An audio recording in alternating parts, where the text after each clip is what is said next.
এই পৃথিবীতে দুঃখ কষ্ট আসবে।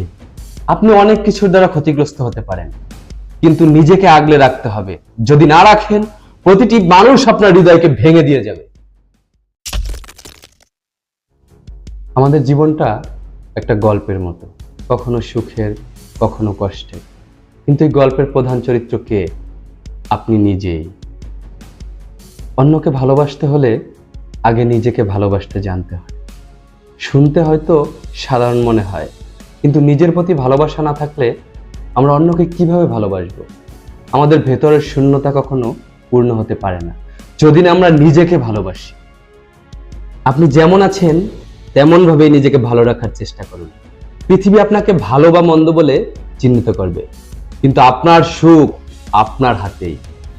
আপনার নিজস্বতা, আপনার আত্মবিশ্বাস আপনাকে শক্তি দিবে।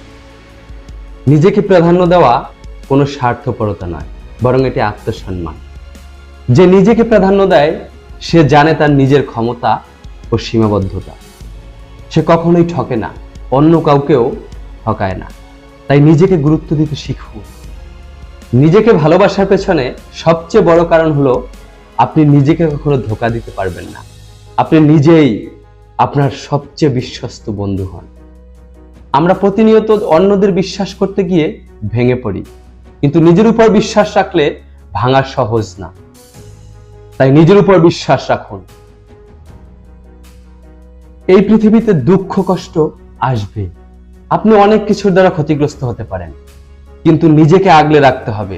যদি না রাখেন, প্রতিটি মানুষ আপনার হৃদয়কে ভেঙে দিয়ে যাবে। মাঝে মাঝে নিজেকে সময় দেওয়া দরকার, নিজের সঙ্গে বসে কথা বলা দরকার। আবেগ যখন আমাদের গ্রাস করে, তখন আমাদের বিবেক জাগতে শুরু করে। নিজেকে ভালোবাসুন, নিজের প্রতি যত্ন নিন, কারণ শক্তিশালী আপনি মানে শক্তিশালী পৃথিবী। আপনি আপনার জীবনের প্রধান চরিত্র এবং আপনার গল্পের নায়ক।